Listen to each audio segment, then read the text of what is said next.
This is Hammond. And Jessica. And you're listening to the Friendly Atheist Podcast. If you like what you're listening to, please go to patreon.com/Friendly Atheist Podcast.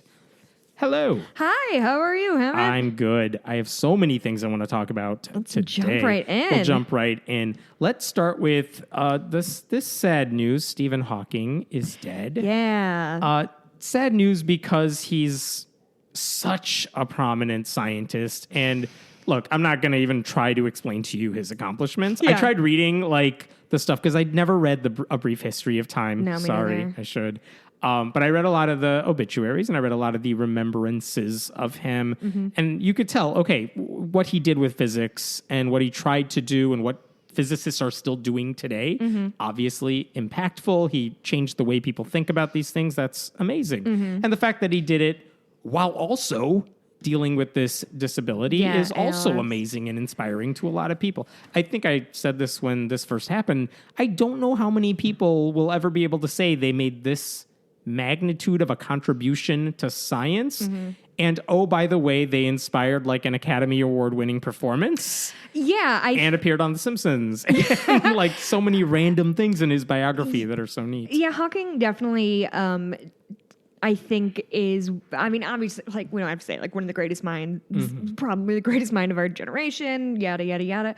But I think what's interesting about his contribution to science is that he did a really, I feel like he's one of the early scientists that made very difficult science, if not super accessible, at least appealing to the masses, which I think, you see the Neil deGrasse Tysons and the Bill Nyes who are doing similar work. I feel like he not only did it earlier, but he did it with much more complicated, like, physical things. I would add to that other than the science communicators you just mentioned, he legitimately changed the way we think about that entire field, which he didn't just communicate science like Neil deGrasse Tyson and Bill Nye. Like, he actually changed the way they do the science. I was going to say that, amazing. but I definitely didn't have my facts straight because I don't know exactly Neil deGrasse Tyson's accomplishments in the field of astrophysics. Like, at least with Neil deGrasse Tyson, who has a PhD and all that stuff, I couldn't tell you what his astrophysics specific contributions are, but I don't think they changed the world. They're interesting to people who are in astrophysics. Yeah. Correct me if I'm wrong, people. But he's so much bigger and well-known as the popularizer. Bill Nye isn't a scientist. He is a popularizer of it. That's fine. But again, very few people could do... I think Richard Dawkins is close in that sense, where he really changed the way people look at evolutionary biology. And obviously his books have made I know they changed the way I think about evolution and understand it, but certainly not in the way Hawking did. So... yeah. That sucks. That was going to happen at some point, but it's still sad to acknowledge. I did want to raise one thing about his death that someone raised to me, and I thought I answered it. I'm not sure that I did, so I want to raise this up. Okay, here's the issue. Stephen Hawking dies. He's an atheist. He said as much a few years ago, at least out for the first time, because he always referenced God in his works, but in a more metaphorical, like... He's not the one who originated God the Gaps, was he? No. No? No, but he would say things like, we're trying to discover the mind of God as a metaphor, like a nebulous force. Yeah, exactly. Nebulous is a great word. And it's a way for him to also, he never had to say, God doesn't exist. No, he just put the science out there. You could interpret that as you would. Fine. But he dies. He is an atheist. And... a lot of people online, I'm going to quote Texas State Representative Briscoe Cain. You can guess his political allegiances. His name is Briscoe? Briscoe. I kind of love that. And he's from Texas. But here's what he posted that night. Stephen Hawking now knows the truth about how the universe was actually made. My condolences to his family. Gross. Yeah, like... what? Like, because now he knows God exists, because now he's dead, so now he knows he's wrong about that? And they call atheists smug. Like, oh, man. I challenge you to find a smugger thing to say. When a reporter contacted him and like, why are you being a dick to Stephen Hawking? What he said is, my tweet was to show the gravity of the gospel and what happens when we die, namely that we will all one day meet the creator of the universe face to face. You super nailed that, dude. Yeah. But also implied in that is that Hawking denied God's existence, and if his theology is a Christian theology, standard by the book, like, Hawking is burning in hell, according to his view of the world. Yeah. So basically his his way of expressing condolences is, well, Stephen Hawking is burning in hell now. Told you so. And by the way, he wasn't alone. Other celebrities, or at least whatever, people with Quote, check unquote. marks on Twitter, and, Westboro Baptist Church, were all saying more or less the same thing. Now he knows God exists. Now he's whatever. Okay, fine. It's just such an untoward thing to say. Like, it's just, like, so crass, It is. Here's the question that I want to raise.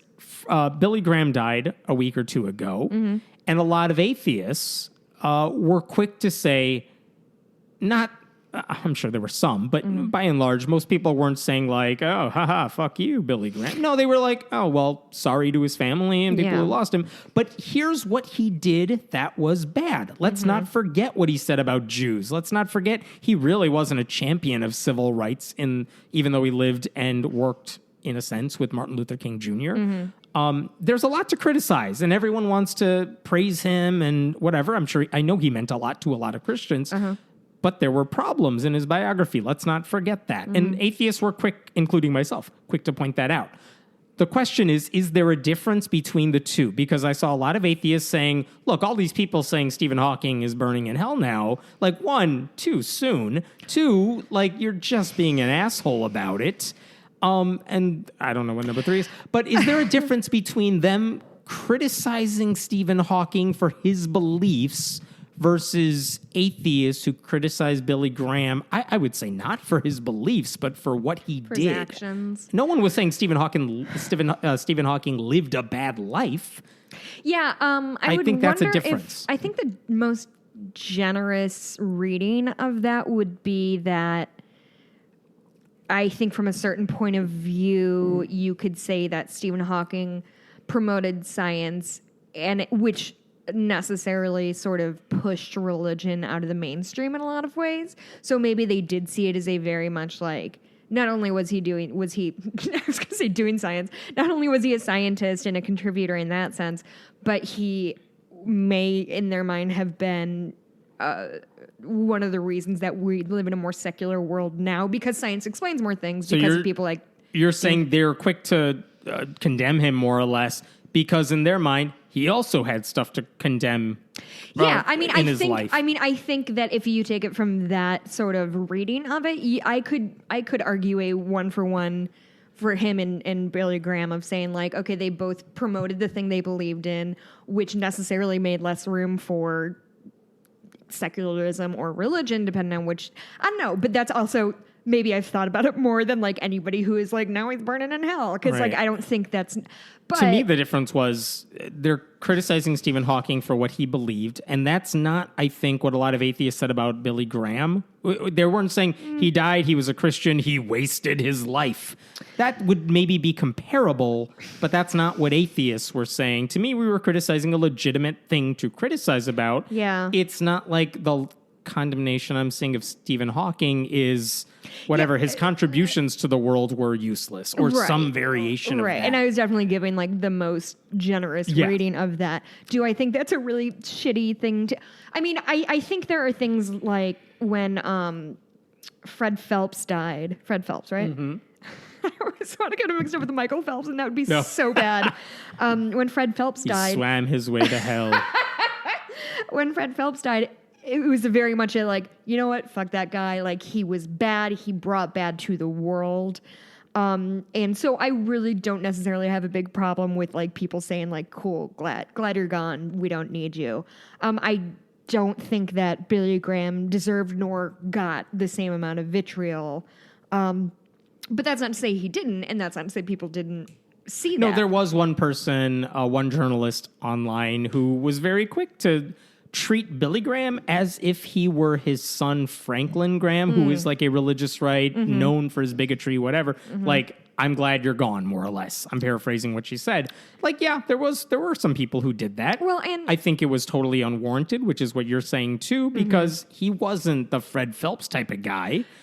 But there was stuff to criticize. And I wonder if people were using Billy Graham as an excuse to like bring out this talking point. Like, frankly. Just bash the religious right sort of thing. Honestly, like that could be it, because he did represent this place of religious privilege that has lived in the United States for such a long time, that like just because this guy was, you know, this Christian, this evangelist, this figurehead of the religious right, he had the privileges of being a like right-hand man to many presidents, and that is a symbol of the kind of privilege of and deference to religion that we have in this country. So maybe that was part of it. Him as a human being, I mean, yeah, he believed in some bogus shit and had some questionable views, but he didn't have the malice of a Fred Phelps, I guess. That's fair.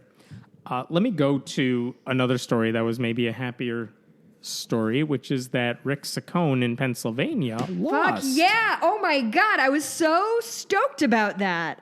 Devin and I were texting a little bit because we were both stayed up to watch the returns, which was fruitless. I did go worshipping the altar of Steve Kornacki. Can we talk about Steve Kornacki? Because I've never loved anybody more. I'm like, I must have seen this guy before because I've definitely watched Returns on MSNBC. Oh, it's the best part of the night, and then the election night. So this guy, do you know what his official title is? No, don't care. I don't know. No, okay. So I just want to give context to who this he's an MSNBC analyst. And so he is the guy that on election night he stands in front of like the big like touch screen and talks about like, okay, we're at 5% in, and here's where he stands, and these are the areas reporting, and this is what we have left to go. This is what he has to do. He's like a human version of the New York Times Needle. He is saying like, this is what we have left. It's a Republican area. This is what we can expect. Yeah. And then because he has the data available to him, he can kind of give you an educated estimate of where things may be standing, what we're waiting for. And he's so fucking psyched to do it. I started watching at like the Chris Hayes program. So I watched Hayes, Maddow. I'm trying to just count the hours he was on. Because he was on. Liberal. Shut up. No, I'm just trying to count the hours he was on. So he was on Hayes, Maddow, Lawrence O'Donnell, and then so he was on air for 5 hours. And I think he stayed up to announce the winner like at 5 a.m.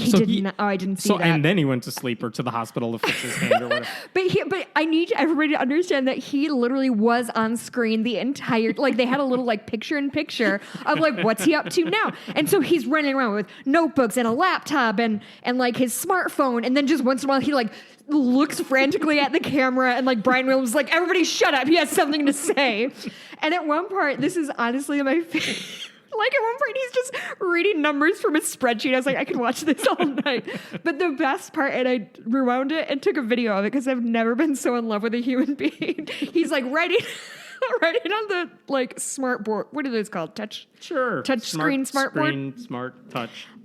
So he's doing something up there and he's talking to the camera and he's doing something up there, and then he writes something down like physically on a thing, and then he goes to grab his phone. So he like puts his pencil in his mouth like this, and he starts talking and goes, "Oh, sorry," and spits like on screen mid sentence. He's like, "Oh, sorry," and spits his pencil out on the ground. And it's just like this guy who is living his best life. Like this is his nerdy it's dream. It's the Super Bowl for nerds. It is. It's so fun because he's excited. Yeah, like and there's saying. something I love about watching people like do the thing they're most fucking stoked to do, especially when it's kind of like nerdy or dumb. Like we see people like in athletics all the time, like, yes, this is what they want to do, but God, how like he's like just doing math on the board and like it was like a glorious thing to see, and I enjoyed every moment of it, and I was like sitting by myself giggling, like just enjoying it. Anyway, I'm totally with you. So Rick Saccone lost in Pennsylvania and nail biter in a very close race. One of the things Saccone's, and by the way, I say he lost and not that Conor Lamb won. Not that he didn't, but it was his to lose. Yeah, I mean, to be clear, Trump won that district by 20 points. And so the fact that and we've talked about this, the fact that like the Republicans were putting money into this campaign was baffling to see. The fact that like it was... This should have been a gimme for them. It should have been... And as people have said so many times, this is a district that was gerrymandered to give like a monkey, as long as it was a Republican monkey, a victory, no matter who they were up against. Democrats haven't even run a nominee in the last 2 cycles. So that's like how crazy this is to see. One of the things Saccone said before he lost, maybe before Election Day, I think, as he stood next to Donald Trump Jr., he said they're energized. He was talking about Democrats in general. They're energized for hate for our president. Many of them have a hatred for our country. I'll tell you some more. My wife and I saw it again today. They have a hatred for God. This is his pitch to conservatives. This is Rick Saccone telling his rally, basically, like a day before the election, this is what we're up against. We're up against a bunch of God haters. Yeah. I mean, again, they're confusing God with the president. People don't like Trump. And confusing hatred for God for not believing that it exists. Which, this is the thing that bothered me about that comment. Like, look, I wish we could take credit for defeating this guy. Yeah. But the thing is, Connor Lamb and most, I'm guessing, of the people who voted for him are fully believers of God. I'm sure most of them are Christian. Yeah, it's Western Pennsylvania. It's Western Pennsylvania. It's not an atheist haven of sorts. So it's not, this is the thing. It's not that the Democrats have a hatred of God. It's that plenty of them believe in God, but they just don't hate other people as much as Saccone does, who disagree with them in that sense. So I hate when Republicans conflate, like, the people who don't agree with my religious views, like, exactly. Right. It's not that they believe in a different God. It's not that they hold a different theology than I do while still being Christian. It jumps right to hate God. They hate God. But it makes sense, because if you watch any piece of Christian propaganda, and I'm thinking specifically of like Christian movies, like that's God's always not dead. That is what the atheists are doing. Exactly, if God's not dead. Thank you for narrowing that down for me. It's the only Christian movie. But that's what the story always is not that, they don't believe in God or whatever. It's that they're mad at God. Their mom died and they're mad at God. Their wife left them, so they're mad at God. Like, I think it's so beyond them to think this person just doesn't really acknowledge or live, like, think about it in their everyday life. That just seems like a baffling thing.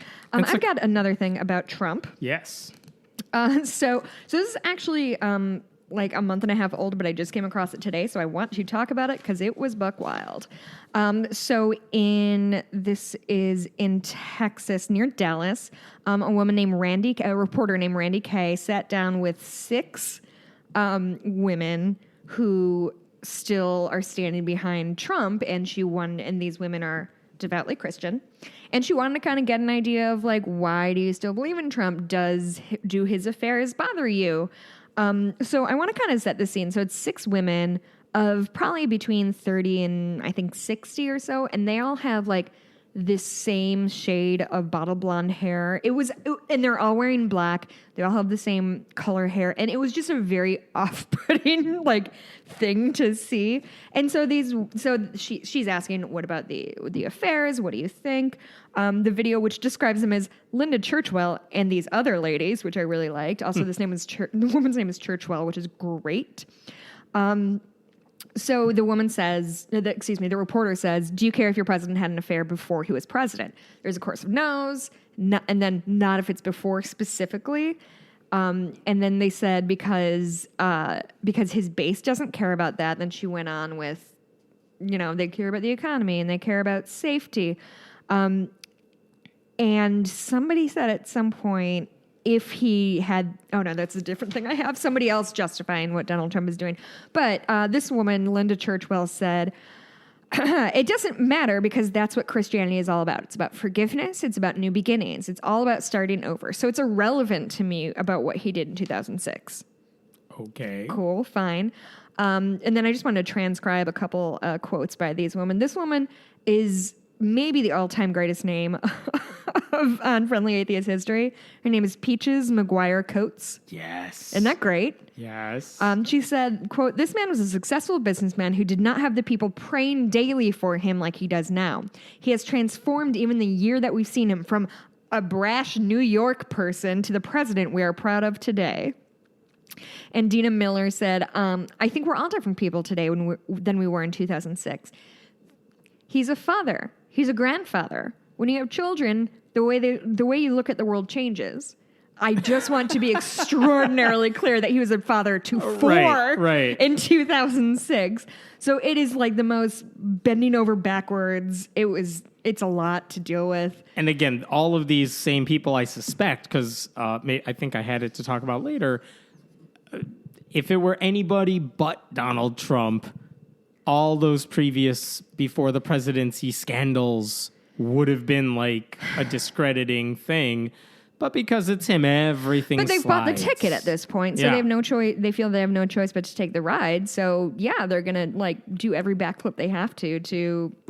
What's it's like called the Concord fallacy or something. You've invested so much into this thing that even when it's a failure, you don't want to say I screwed up because you've invested so much time into it. So you just keep building it. You keep wasting the money. You keep supporting Donald Trump, even when it's so obvious to everyone, like, cut your losses. You're done. Just leave. It's a very similar thing that we see people leaving religion or, God, leaving cults or something more specific like that of, oh my God, have I put, Scientology, for example, have I put tens and hundreds of thousands of dollars into this thing that is not real? Have I been scammed? No, that can't be true. It must be true, so I'm going to double down. Yeah. Or forget the money. I've invested years and decades of my life into this religion. Yeah. Why would I leave it? I can't just admit, those last 20 years, I was just wrong. Yeah. So it's hard to leave. It's a denial. You don't want to give up on it. It is. Let me bring up this issue, which happened recently.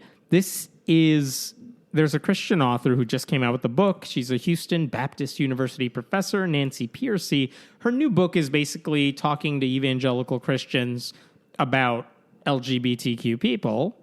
So that's going to work. Yeah, I'm holding my breath. Wait, pro or anti? Oh, take a wild guess. Oh, God. She's totally anti. But the thing is, that's not surprising. No. She's trying to help you, as the reader, reach out to these transgenders.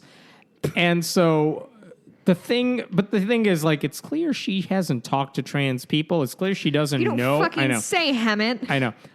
Here's one of the things she said at a recent event where she was promoting the book. If you go to trans critical websites, I'm going to skip to the chase here, cut to the chase here.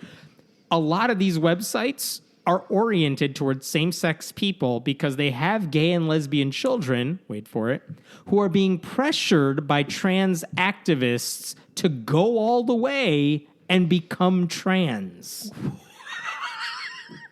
She went on, let me explain. What? It's not enough to be gay or lesbian anymore. If you're a girl, for example, who identifies as lesbian because you're more masculine than most girls, they say, well, you need to acknowledge that you're really a boy.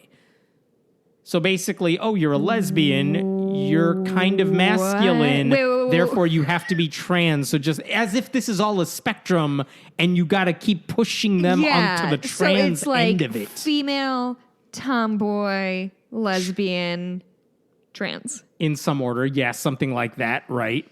So wait, hold on. In her mind, I need to unpack that. In your mind, if you're a lesbian who's kind of a tomboy, that's not enough for the activists anymore. You need to just have a sex change. But wait, read back, because she said, are you a lesbian because you're more... if you're a girl, for example, who identifies as lesbian because you're more masculine than most girls, which is not how it works. Which is not at all how it works. The activists, they say, well, you need to acknowledge that you're really a boy, which is also not how it works.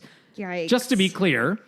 There were no citations she offered. What? I know. There were no websites she even pointed to for these trans activists who are urging people to go be trans. Yeah. Because that's not what happens. There are no trans activists telling cisgendered people, hey, be trans. Because it's not a switch you turn on and off.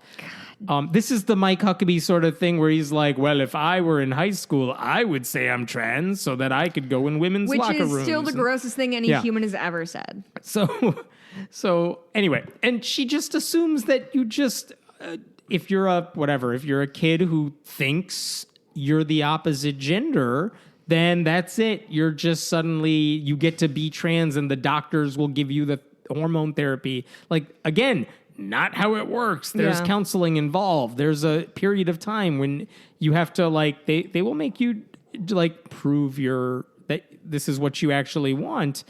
But the fact is, like, it shouldn't be hard to talk to transgender people and just confirm any of this, which she didn't do. That's true for anything. Like, that was true for gay people back in the day. It's you're true right. for atheists now. What's frustrating is that it's really offensive. That too. It's not just that she said this to the Heritage Foundation this week. It's that, like, other publications that are even more in the mainstream evangelical press, like Christianity Today, they were publishing, like, excerpts from her book as if there were something legitimate about it. And it's not. There isn't. She's just wrong. So there's that. Yikes. I have one more Trump thing. Yes. Do you have any other Trump things? Oh, I have many of Trump things, I'm sure. Okay. But carry on. So apparently half of Trump voters are totally fine with the affair with Stormy Daniels. Mm-hmm. So I want to kind of get into the Stormy Daniels thing because it's what I think is really interesting about what's going on is there seems to be a perception of Trump apologists, I'll call them, who are framing this as Democrats, the evil left or whatever we are trying to take Trump down because he had an extramarital affair, which is not true. And I want to be very clear about why the Stormy Daniels story matters. Because first of all, by the way, I was like doing some research on her. She sounds really cool. Like she's an equestrian. She bought a pony for her daughter. Like those are the things I like about her so far. So 3/4 of Trump voters also contend that even if Daniels' allegations are true, that they're not relevant to his presidency. And again, and we've talked about this before, I don't care much about many politicians' personal lives. I think by and large, it's not necessarily relevant to the conversation that we're having. Are there questions of like what morality is and what it isn't? Maybe. But I think we want to like keep our eyes on the prize and say it's not just that he had this affair with this woman. And yeah, 12 years ago is a long time. He did just have a human son, though, so maybe he should have been hanging out with him. But the fact that either campaign money or his personal lawyer's money, who I think mortgaged his house or something, went to keep this woman quiet is an issue. It is a campaign finance issue. It is something that could blow up to be a big thing. So I just want to be clear about what we care and don't care about.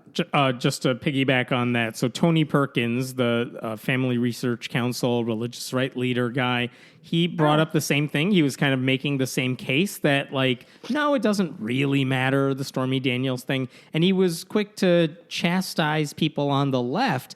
What his argument is that liberals were bringing up the Stormy Daniels affair in order to, quote, shame evangelicals for their political participation. I have this too.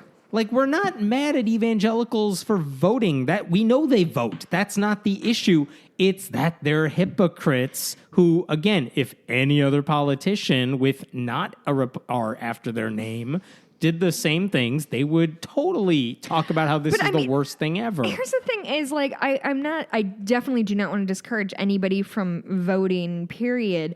But I would say he's not super far off. And, like, I do think Christian evangelicals should be ashamed of voting for Donald Trump. Right. Shamed for voting for Trump, shamed for voting against the values they claim to hold. Right. Not just for participating in politics, as if, how dare correct. you religious people get involved in the process. That's not the issue. Everyone gets involved in the process. Are they conflating? Like, I don't know why I always want to, like, try to dig in to think, like, what's their point of view? Are they saying because we think religions should stay out of politics, that means we think Christians should stay out of politics? I think that's his argument, that everything is persecution to him. So if we're criticizing evangelicals for anything, we're saying you should all stay. If you have these hardcore religious views, stay home, don't vote, don't say anything. You don't get a voice in politics. Right. That's really not the issue. The issue here is you all claim that these things matter, but hey, when it means you get your president, your like all judges. that goes out the window. You don't actually care about any of this stuff. Yeah, and he said, this is my favorite quote. So he said, folks, you have nothing to be ashamed about supporting this president. He has kept his promises, and as long as he continues to keep those promises... He's kept zero promises. Correct. And he continues to conduct himself in a way that is keeping with the office.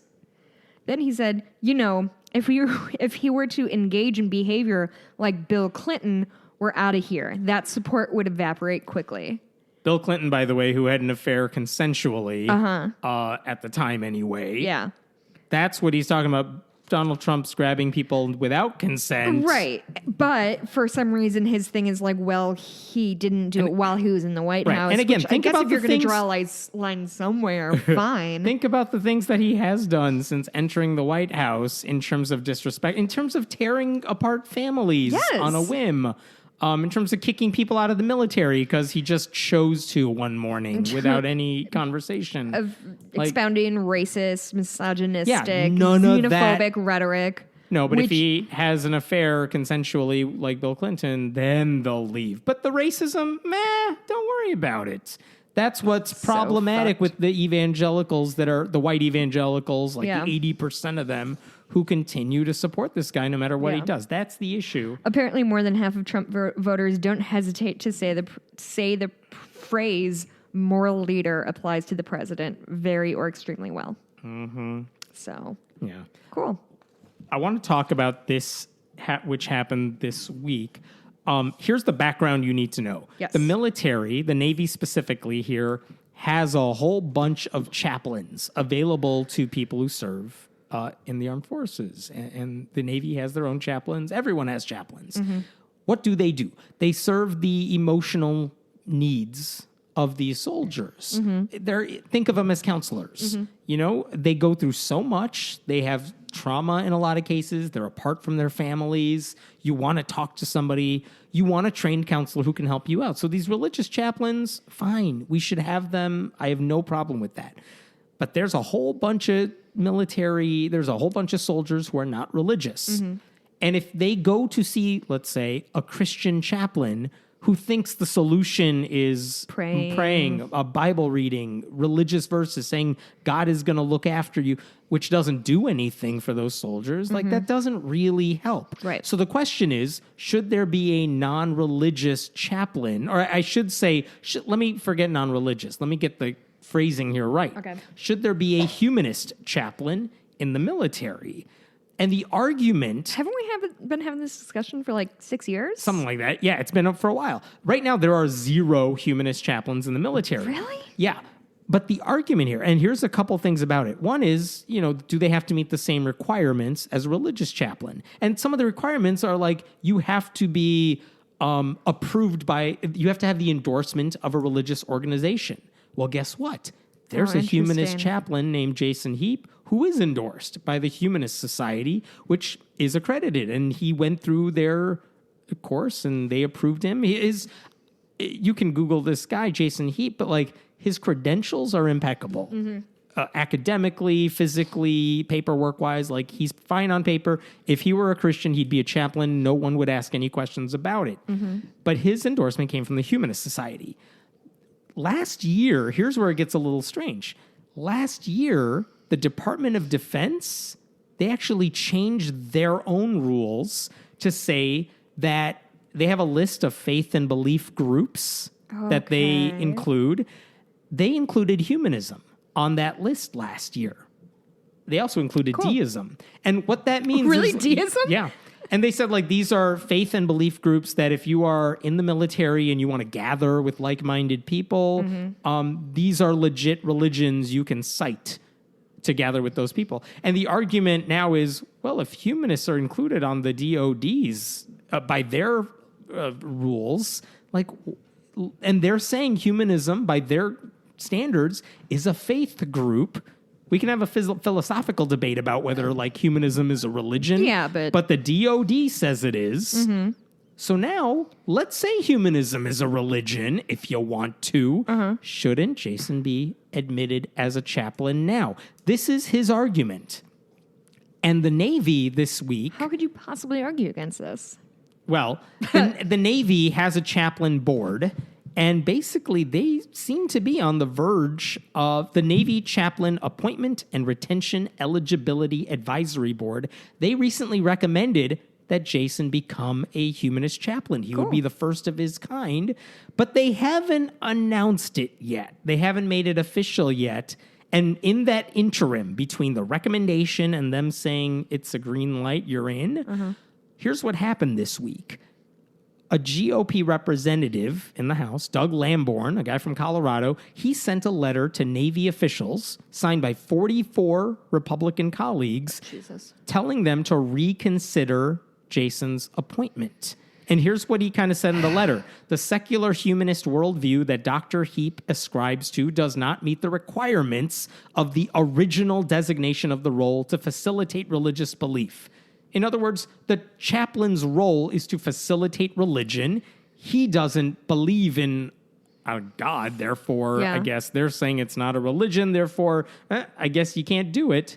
Like, we have to stick by the rules, the rigid, inflexible rules to keep this guy out. It's kind of like they're saying, we don't really want this guy here, so we're going to cite the most literal interpretation he's saying, of a thing. Technically, this doesn't fit. Because, I mean, he's not wrong. Like, on a philosophical level, we could argue that whatever. If the goal of a chaplain is to, what did you say, promote religious... It's to facilitate... Facilitate religious belief is the terminology this Republican used. In that regard, but again, he's not wrong. Do I think he's an asshole? But again, according to the military, humanism counts as a religion. Yeah. That's the argument here. That's the only thing. You can disagree with that. That's fine. But the military says this. So on that basis, this guy makes no sense. He went on to say that this Republican said, like, we can't install a chaplain with, quote, an avowed opposition to religion itself. Well, which again...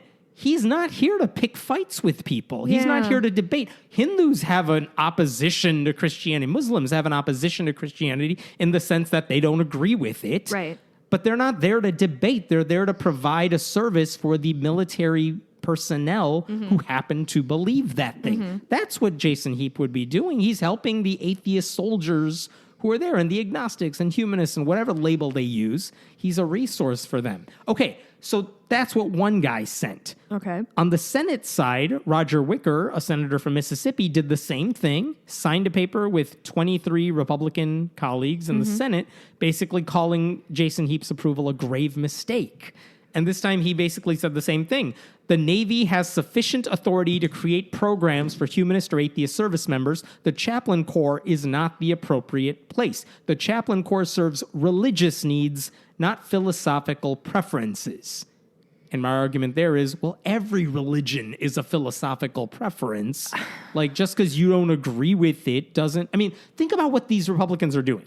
They're saying they don't care about all the non-religious soldiers who have these needs. They don't care about them. Here's a resource that doesn't cost them anything. That they're going to approve chaplains, yet like they're going to or they're not going to. The fact that one of them happens to be a humanist should not... They're basically saying, nope, he doesn't fit my strict definition of what counts. So you know what? Screw all the atheist soldiers. They can live without him. Fine. I guess, but I'm definitely coming to this at a place of some ignorance because I don't have a firm grasp on exactly what a chaplain does. Sure. The way I think about it is a counselor. No more, no less. Because in that regard, I mean, honestly, and this is an unhelpful thing to say, like, I feel like we should maybe have, like, licensed counselors in there to help them through things as opposed to... Which is what I think these chaplains, even the religious ones, do have to have that licensure. I don't know if it's like maybe it's church approved licensure, not necessarily a secular organizations like the American Medical Association says you're qualified. It's not that. But again, there is some standard. But I think the way to think about this is let's step away from our philosophical arguments about whether atheism is a religion and think about it from the military's definition, which is, humanists count as a religion. You're 100% right. That's the only way we should think about this particular case. Because remember, like even some colleges, our friend Greg Epstein is the humanist chaplain at Harvard University. Yeah, they call him a chaplain. That's the group he works within. Again, he's had this argument many, many times. You can argue about whether atheists should be chaplains, humanists should be chaplains, but he is. He fits the definition. They have no problem with it. I think there's 8 schools that now have humanist chaplains. Yeah, I mean, it just seems what these lawmakers are doing feels like purposefully spiteful. Yeah, I think that's the right way to say it. And what are they doing? They're hurting the military, and they're hurting soldiers who actually want someone to talk to who kind of speaks their language. And this is from the party that claims they're always for the military. And I want to add one thing to that, which is yesterday, Tony Perkins, that religious right leader, was talking about this issue, and he tweeted something that I found remarkably offensive, where he said, if there aren't atheists in foxholes, why should we put them in the chaplain corps? So he's basing our military policy off of saying that's not true?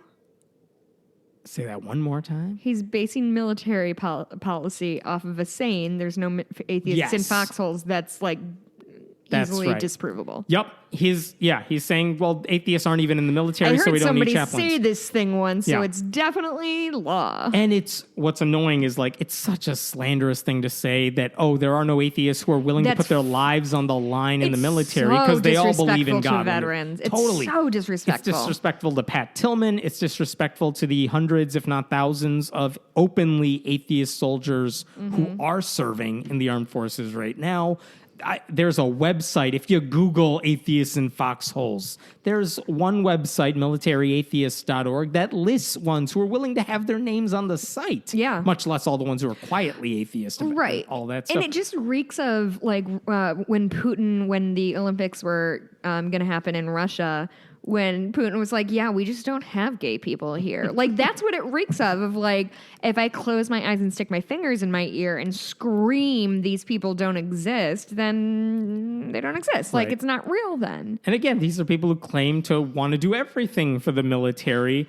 But you know what? If they need emotional help, screw them. Well, that's weakness, Hammett. Emotions are weakness.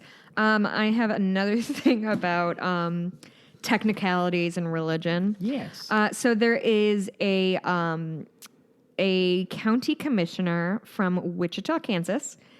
He's from Sedgwick County. His name is David Unruh. Is that how you say it, do we think? I think so. So the headline is, this guy says atheists can go to hell, which is not a bad headline and not really like a disservice to what the thing is. And I just watched the clip of what happened. So essentially he's sitting in his city council meeting, and like this video clip that I found, it's just this quote. Are we going to get sued by those people who want us not to believe in God? Why are you so exercised about proving that something doesn't exist? It's illogical. If you don't want to believe in it, it's fine with me. I don't care. Go to hell. Fine.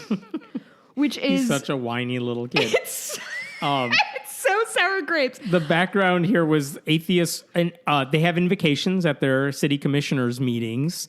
And an atheist actually applied to deliver that invocation. They said no. Right. And so the Freedom from Religion Foundation wrote a letter to this county and said, if you allow invocations, you can't say no on the basis of a particular belief. And they're doing the same thing, that officially the code says it's open to religious leaders or clergy members of a religious group with an established presence in Sedgwick County. Which is illegal, which you cannot say. If you have invocations, you can't limit it to, it's just religious, like these particular religions. Right. Because some of them always, to try to stop the Muslims from speaking, they might say, well, you have to have like a solid membership. You must have been around for a while. They'll add on more and more rules to limit who counts. And like, it's Kansas. It just so happens there's 100 Christian churches that could apply, the pastors. Yeah, and so the Freedom from Religion Foundation hasn't even sued or decided if they're going to sue. They just sent them a letter saying like, hey guys, we see you. Yeah. Like, get your house in order. This is not cool. So his interpretation of that is, we're going to get sued by the people who want us not to believe in God, which is, God, such a stretch. Oy. Yeah. They actually met this week in a closed-door session to discuss how to respond to FFRF, because they really have two options. One is fix their rules and requirements to allow different people to speak, or get sued if they want to keep doing this, or at least risk getting sued. Right. We don't know what they decided, because they decided to shut that part of the meeting off from the audience and the press. And they're in a position now that they could easily get like backing from a big right-wing like place that, yeah, go ahead and sue, we'll foot your bills, because they love to run this shit up to the highest courts they can. But when they lose, and they would lose, yes, it's up to the taxpayers to pay FFRF's legal bills, and that's going to cost them a lot. And the religious right groups that offer quote unquote pro bono help, they're not going to foot that bill. Right. And I read this on Kansas.com. I was very curious to check out the comments section to see what people had to say.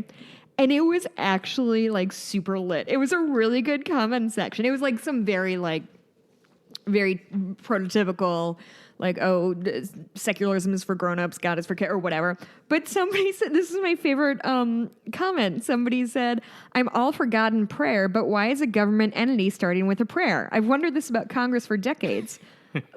For decades also. Are Buddhists, pagans, Wiccans, Muslims, etc.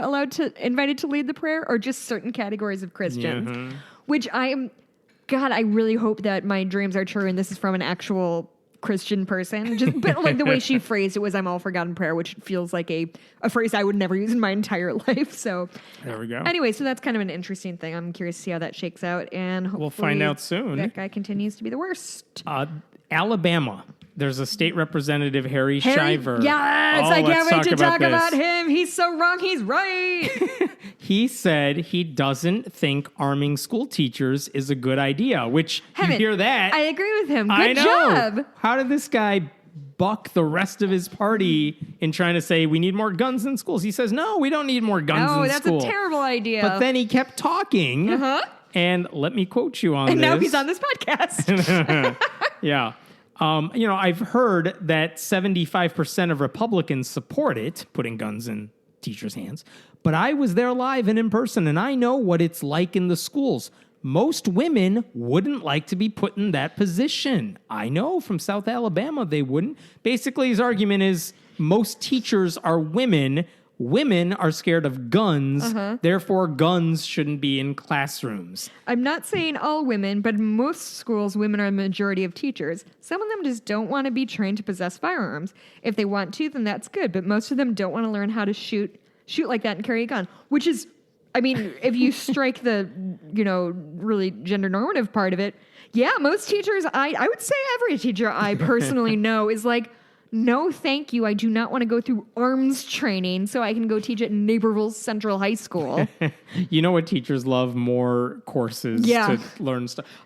This guy's so misogynistic that he went off the deep end and came right back around to common sense somehow. It's insane. And then so here's two interesting points. So here's another quote that he said. Another reason he thinks guns in general are bad in schools. When the highway patrolman bursts onto a site like that, meaning an active shooter situation, they shoot the first one holding the gun out. They aren't told that the person is qualified to carry a firearm. They don't know, which is a thing most liberals I know have at least stopped on at some point of if there's an active shooter situation, I'm not going to be the one holding a fucking gun because I'm going to get sniped. Here's the thing that is sort of, I don't know what to do with. So Shiver, he's a retired PE teacher. He's a vocal opponent of the bill. He told AL.com that he will likely abstain from voting on it. Right. So, Can you riddle me that? What the fuck is that? There was a reason he said he didn't want guns in school, period. Mm-hmm. But for some reason, he's if we vote on it, I'm just not going to vote. I don't know if he had a conflict of interest that he couldn't vote or he had said something before. I don't know what the deal is. But, it's going to pass anyway because he's one Republican out of, Alabama Republicans. Right. It's doing There's an Alabama number of Republicans. Yeah. It's an Alabama of Republicans. He's saying the right things for all the wrong reasons. I have one more thing and then listener mail. I'm not done. Oh, sorry. Oh, there's some good stuff. I didn't mean to rush you. Good, because I just have to top off my wine. So this is another thing that's a little bit oldish. It's from November. Have you heard of Pastor Jeff Crawford in Arkansas? Go on. So he's a mega church pastor. And so the headline I read that was clickbaity as fuck and I fell for, as I'm wont to do. Megachurch pastor says woman has no right over her own body. It belongs to God. And I was like, all right. Okay, you got me, guys. I'm clicking. So this guy, which I want to explain this man. Like, he has this weird energy about him that he's like pacing back and forth and like and he's kind of like his toes point inward a little bit, and he just like gestures in a way that I find really erratic and off-putting. Okay. So what he's talking about is he's talking about 1 Corinthians 6, which is my body is a temple, I guess. Okay. I'm taking this from him. I forgot to do research on that particular part. But what the pull quote is here is, you hear about the abortion debate, and it's a woman's choice to choose, and she has a right over her own body. No, that's not true. Implying it belongs to God, so she doesn't get to make that choice. Which, like, yeah, is a super troubling thing to say, but also, like, in lockstep with what I hear. Here's the interesting thing, because he goes on, and this wasn't the emphasis of this article that I read, but he said, I did a lot of transcribing of people rambling today. I'm really proud of myself. Okay. I haven't had to do that since back in the day when I would blog. He said, quote, "We carry that over even into our own lives. My body is mine. I can do with my body what I want to do with it, and I can take it where I want to take it, and I can put into my body what I want to put into my body." And we don't get that when we read 1 Corinthians 6. What we get when we read 1 Corinthians 6 is that my body is a temple to the Holy Spirit. And that means that your arms and your legs and your head and your eyes, it all belongs to God. And he goes on to talk about tattoos and piercings. And like, I'm not saying I'm against them, but just make sure you're always glorifying God with your body. And he talks about how, like, that's why porn is so bad. Masturbation is so bad, because you can't unsee porn. And when you're masturbating, you're ruining God's body. And it's just... It was rambly. Imagine if you had to live with that mindset all day. Okay, thank you. That's exactly what I'm trying to get to. Is like, yes, I expect that. Sounds like such a miserable existence. Yeah, I expect that rhetoric surrounding abortion and things like that. But to take it, like, because I think a lot about thought crimes when it comes to Christianity of, I can't even have a lustful thought because otherwise X, Y, and Z. But I guess in my head, it didn't sort of like go this far into like my physical body. Like, I guess we hear about tattoos, but like I can put whatever into my body I want. So I'm sure he's talking about like drugs, but I'm thinking like, I had leftover Domino's pizza for lunch today. Like, is God mad at me about that? Maybe. God is not a Domino's fan. That's not true. The guy who founded Domino's is like... Oh, he's hardcore Catholic, isn't he? Yeah. I will never give up Domino's. I don't care. I love it so much. So anyway, it was just a layer. So like, for me, as somebody who did not grow up religious in any regard, once in a while I kind of get a peek into what people really think and how they view, in theory, or how these pastors encourage them to view their lives and their bodies. And it I don't know, it's just really interesting to me of like, God, I never thought, like, you really don't have anything that's your own. Everything about who you are and what you do is always about this other thing. And you think about how often do a lot of those pastors make, if you have a dirty thought, if you have a naughty thought, like there's something wrong with you and you need to stop it. Like the amount of repression, I know we've talked about Book of Mormon on this show, like they have entire songs dedicated to that. In the musical, I mean, switch. Yeah, like if you have a bad thought, repress it. Don't let it happen, much less do anything or act on it. Like, it's just a miserable existence. And this is why when you hear from people who have left religion, they talk about, like, you're breaking a spell. They talk about, I'm free now. I can have my own thoughts and nobody's going to, like, come in and... Like, no one's looking through my brain and, like, is going to spite me. Nobody's going to Bean John Malkovich me. Yeah. They're not going to get in my head and, like, make me feel bad or anything. Nope. Like, your thoughts are your thoughts. Your actions are a different story. But, yeah, the thought crime thing is ridiculous. Yeah. Anyway, that was that. I know the Oscars happened a while back, but 2 weeks ago, yeah. So Matt Barber, who's another one of these right-wing people, he was on the talk show of this former Colorado State just rolled his eyes so hard when he said talk show. It's a horrible, shitty YouTube show by this guy, Gordon Klingenschmidt, who is also a former Colorado State Great rep. Names today. He was elected Colorado? to office. Yeah, this guy was elected to state office. Not anymore. He got voted out because he's horrible. But anyway, they were talking together. They were talking about the Oscars, and they were talking about the In Memoriam segment that always appears on the Oscars, where they highlight, the people we lost over the past year. Billy Graham didn't end up there? So every year they have this Tell in me they memoriam justified segment. this in like some root reality. Of course not. They were mad because Billy Graham didn't appear in the in memoriam segment where they honor the dead people from the past year. Here's the thing about the segment, though, because there are articles written about this thing. They maybe have 200 to 300 people to choose from. People who are in front of the screen on camera, people who are behind the scenes. Members of the Academy, Members I of the Academy. presume. Yeah, people who are involved in filmmaking, don't which know is how that not works. just actors and actresses. And they whittle it down to kind of, these are the people who probably made the biggest impact in their respective fields. But just this year, for example, Batman, Adam West, he didn't make the cut.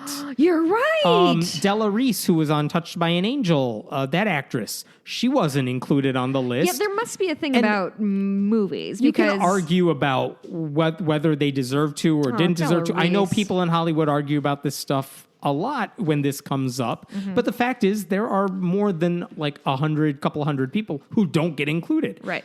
What did Matt Barber ask? Like, what did they mention? Billy Graham. He wasn't on there. And Klingenschmidt says, I'm going to quote this. I'm going to start with Billy Graham was not honored by the Oscars, although his first big crusade was right there in Los Angeles, right there in Hollywood, and he led thousands of souls to Christ. Why wasn't he remembered? Matt Barber's response, because they hate him. Because Hollywood hates him. That's not how any of this works. No, of course it's not. And again, they would know that if they did 2 seconds of research, which they don't do. Okay, this is an example. Do we think that they are being willfully obtuse, or do we think they just don't get it? I think they just don't get it. I Okay. think they really believe the world is out to get them. This Okay. goes back to the thought crime thing. It's not just you can't have bad thoughts. It's that you live in a constant state of everyone is out to get you. And so when Hollywood doesn't acknowledge your master, it's like, well, they must have hated him. Oh, they didn't mention God in their thank you speech. They must hate God. It's like, no, that's not what anyone's doing. Maybe they forgot. Maybe they don't care. Yeah. But that's different than like active. I'm going to get up there with my Academy Award And say, make "Fuck my you, speech, God." and like just stick it to you personally. Yeah. It's always about them. I think about that a lot regarding, are these people, like, do they really not get it? And they're just like willing to see, it's one of those like, when all you have is a hammer, everything looks like a nail. Yeah. Like Yep. everything they see is like Christian oppression. Yeah. Versus, are they manipulating the public? Well, I think in this instance, there's they're a obviously difference. just kind of idiots. Yeah, I think it's different from like the televangelists who are trying to make money off of this thing. I think they know more than they let on. I think Matt Barber's just dumb. Like he really does think he's being persecuted, and he's not, but he refuses to admit that. This is the same guy, by the way, who years ago was like, this is my daughter's math homework. And he's like, look at the subtraction, the method the textbook uses. And it's like, no, the method's fine. As a math teacher at the time, I'm like, the method's like fine. against Common Core? Yeah, something like that, where he's like, look at what they're making her do. This is a problem that should be done in 2 seconds, but they're taking this long method to make her do it. Like, yeah, it's called teaching. Yeah. They're teaching her how to do it. They're doing it slowly at first, Sure. so that she could do it fast later on. Like, he just assumes everything's horrible and out to get him if he doesn't agree with it already. Yeah. I have one more story that I want to mention because it just came out of nowhere. And I was reading this thing and I'm just like, it's just batshit crazy. Here's the story. This woman named Cynthia McCullough, North Carolina, she's a pastor. That's irrelevant. She suffers from a, quote, severe and debilitating disease, specifically reflex sympathetic dystrophy. It's a nervous system disorder that really leaves her unable to dress and bathe without help. So she can't even bend over. She can't reach certain parts of her body without help. She suffered a loss of range of motion. So what she needs is like a nurse to come by and help her with some basic stuff every day. The good news here on her end is that she had insurance. And so the insurance says, it's one of those like, yep, we got to cover you. We will cover you, assuming this is what you have. So they covered her. Since 2010, they Sounds began. like a good story so far, Right. hasn't it? They covered her since 2010. Since that time, the amount of money she's cost, they've paid out to her in reimbursements and all that, $389,479. But whatever, that's how insurance works. It's one of those like, not everyone has this disease, but she does. It costs a lot to take care of it. Yeah. So one thing they wanted to do is, I think this is the way the insurance company's mindset was, is we're spending a lot of money on this woman. Let's make sure everything's kosher. So they sent their own people to visit with her, make sure she's getting the help she needs. The answer was, yeah, everything seems fine. Cool. But then they also wanted to double check that, something seemed off according to their people. Like, yeah, she got doctors. There was a nurse visiting, but they also surveilled her for a couple of days. Which is pretty common with big insurance claims. You see it a lot with workers' comp. Right. You just want to make sure, claims. Like, is she really in pain and stuff? Like, whatever. They're in public, but they're just watching her. And they found her moving around with no problem. She was walking. She was carrying groceries from the car back and forth. She seemed to have a normal gait when she was walking.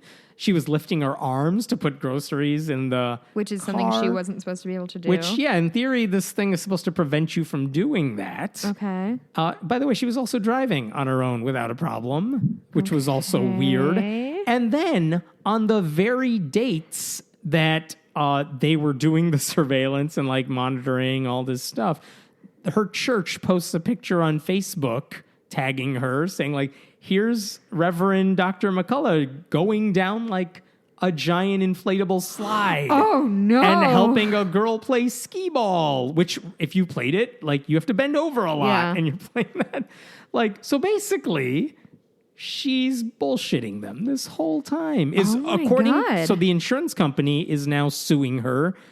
They want their money back. Yeah. And they're saying, you defrauded us. We caught you. There's proof on Facebook. I checked, by the way, after the lawsuit was filed. Facebook post is still up. Oh, really? Yeah. Wow. And basically they said, and by the way, the reason they caught her, quote unquote, is because she had requested reimbursements on the dates listed on this Facebook post.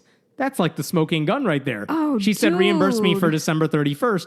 Well, this post is from December 31st and it happened today. The tiniest bit of like, cover your own ass, dude. What are you doing? Yeah, you got to lie better than that if you're a pastor. And so, oh, God. Basically they're suing her saying she didn't really need our help. We want our money back. And so whatever, it's in the courts. They'll figure it out. I don't care. But if the evidence seems pretty damning just from the lawsuit. And it's just shocking, maybe not shocking, that it's like, she's not just a random person defrauding the insurance. She's a pastor. Oh, my God. Whose job it is, like you would think, to not lie about this sort of thing. Wow. That's rough, dude. It was the strangest lawsuit. Kind of funny and kind of like, you're not even good at lying. Yeah. Anyway, you said there was listener mail. There was listener. So like as of 9:00 this morning, we didn't really have a lot of actionable listener mail, and I tweeted, and literally I think like 3 minutes later, Sierra emailed us, so that was easy. So yeah, if you have questions or comments or concerns that you want us to address on air, I guess they don't necessarily have to be questions. They can just be ruminating thoughts. I don't know. What did Sierra say? Thank you for bringing me back on track. Oh, you can email us at friendlyatheistpodcast@gmail.com. Hi, Jessica and Hemet. Sorry, I wanted to make sure I got that order right. It was Jessica and Hemet. I grew up in the Catholic Church, spent my teens and early 20s in a Pentecostal church, and went to Pentecostal college, which I feel like Catholic to Pentecostal is not a regular transition. No, that's a big change right there. Then spent a good amount of time in an Anglican church. I don't know anything about Anglicans. Less serious than the Pentecostals. Gotcha. Pentecostals are intense. Yeah. Snakes, question mark? Some of the Pentecostals. All the while trying to convince myself that God was real, even though deep down I knew I didn't believe. I finally stopped fighting with myself this summer and embraced atheism. My anxiety and depression are much better, and it feels like a weight has been taken off my shoulder. My only issue, I don't know how to make friends outside of a church setting. I realize now that I only really went to church for community, and I don't know how to find that now. Any tips? You guys have been doing a great job helping during my deconstruction, by the way. Thanks for everything you do. Sierra McConnell from Pittsburgh. Sweet message. Thank you very much. You're almost asking the wrong person because I don't do friends. As I was reading that, I was like, why am I asking Hemet? Yeah. But if and we've talked about this, I think we talked about it last week. One of the reasons people stay in church, even when they don't believe, is because of that social safety net. Because this is where their community is, this is where their friends are. And when you're saying no to God, you don't want to say no to your friends, too. You don't want to turn your back on them. And in some cases, when it's like a culty, Jehovah's Witnessy type thing, if you leave, they're literally going to disassociate with you. Yeah. So how do you make friends outside of that? What are ways people get together these days? I don't know. So as somebody who's not totally similar to this, but I, moved out to the suburbs about a year, almost 2 years ago. I've been a suburbanite. So I kind of dealt with the same thing, that I felt like I didn't really know anybody and I didn't know how to go about making friends, and where I worked wasn't close to where I lived, so that didn't help.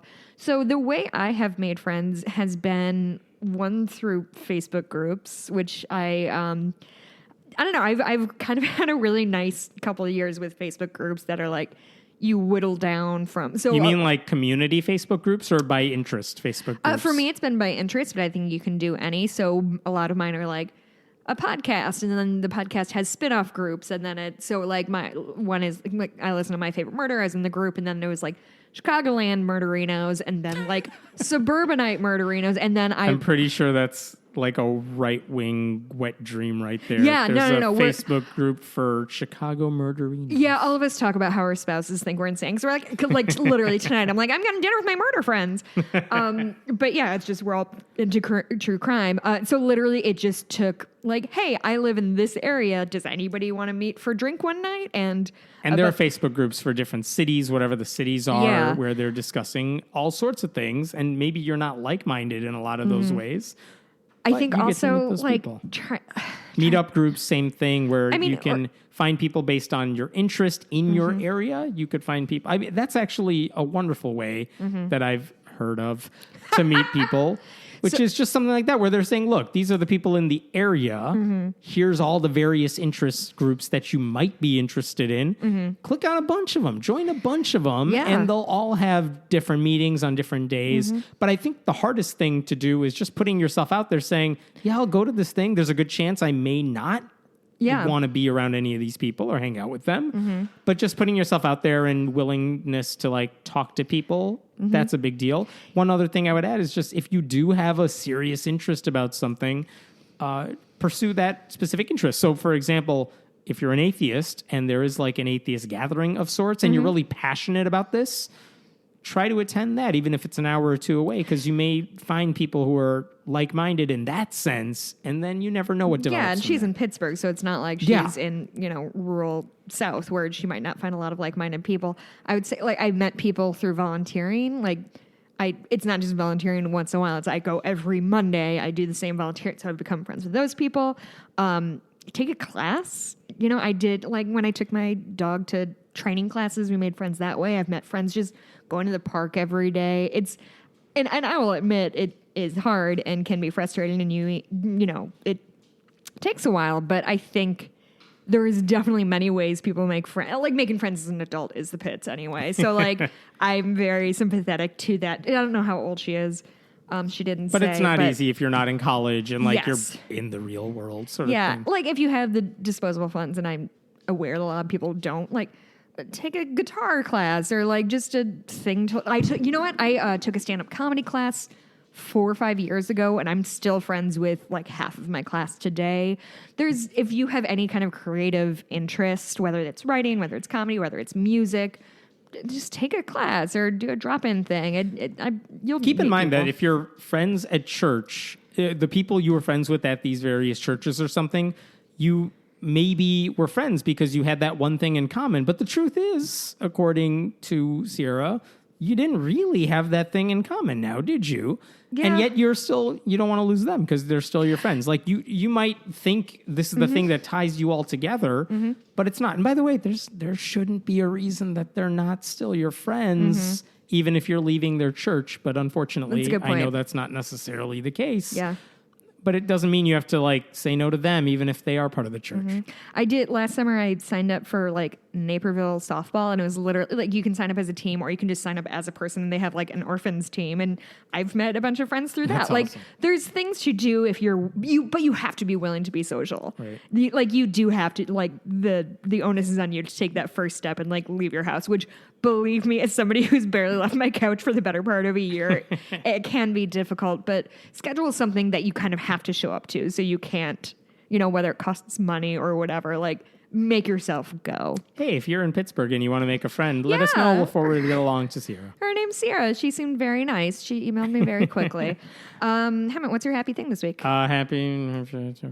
Give me a second. Okay. Think about it. I got a job. Look at you. Yeah, finally. But I'm very excited about it. It's in the nonprofit space, which I'm excited about. It's in the STEM space, which I'm super excited about. So essentially, I'm going to be doing marketing and communications for a nonprofit that promotes continuing education for neurological surgeons, which is a buck wild thing for me to be getting involved in because I know little to nothing about it.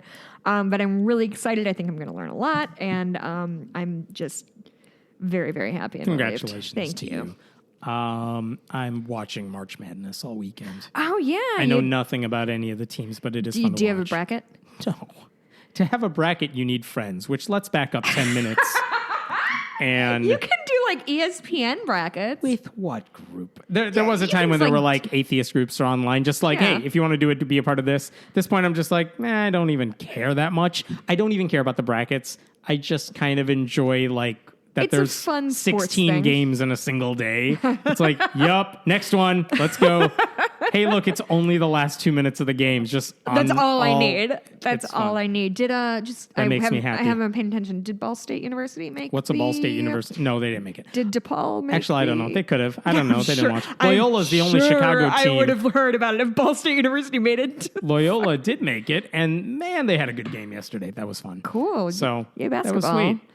They also have a nun who's their team chaplain, private school. It's fine. Yeah. But they have a nun who's 98 years old and their team chaplain who went with them because she hasn't seen them win a bless her heart. NCAA tournament win. Is she like in full like 30. habit nun? No. Oh. No. Okay, I'm going to keep that in my head anyway because that's what I want it to be. But she's like a 98-year-old lady who's surrounded by these men who are like twice her height. And it's adorable. Oh, I love it. And they, I'm not giving anything away here. They won on basically a last second shot yesterday. Spoiler alert. Yeah. They won on a last second shot. And like, again, how often do you see a 98-year-old woman get super excited? That was cute. Infrequently. So, that was fun. Oh, that's great. Hemant, where can we find you on the internet? I am at Hemant Mehta. I'm at friendlyatheist.com. I'm everywhere else. You'll find me. You can find me on Twitter at Blueberry, BLUEBURIE. Oh, I accidentally had, Chris Hayes, the MSNBC. I tweeted at him because they were talking about Trump's body man who got fired and escorted out, which is a crazy story that's already like out of the personal assistant got fired. It's already out of the news cycle. Not only did he get fired, he got escorted off the grounds, couldn't even grab his coat or like any of his personal effects. They like grabbed him by the scruff of the neck and bounced him. But anyway, Chris Hayes had this guy on who was like trying to explain what a body man was. And I tweeted at Chris Hayes, like, this guy's been explaining what a body man is for like 3 minutes and nobody has said Charlie Young from West Wing, like speak our language. And 3 minutes later, Chris Hayes like quoted and replied to my tweet, like while he was on a commercial break. And I cannot tell you how off-putting it is to be like, you're on TV, what are you doing? Stop replying to me. Yeah, like, don't that was rhetorical. me. Like, even though you added do him. research. Anyway, it was a really fun, weird thing that happened to me that night. Where was I? Oh, my Etsy shop is Bitches Get Stitch Done. I've got some empty. Oh, somebody reached out today about a custom thing. Make it happen. Yeah, I emailed them back. So if you need anything custom, let me know. I'm going to be working full time now, so I won't have as much time, I guess. Anyway, thank you for listening. We'll see you next week. Patreon.com/Friendly Atheist Podcast. The next episode of Fables should be coming up early April. All right. We'll talk to you soon. Bye.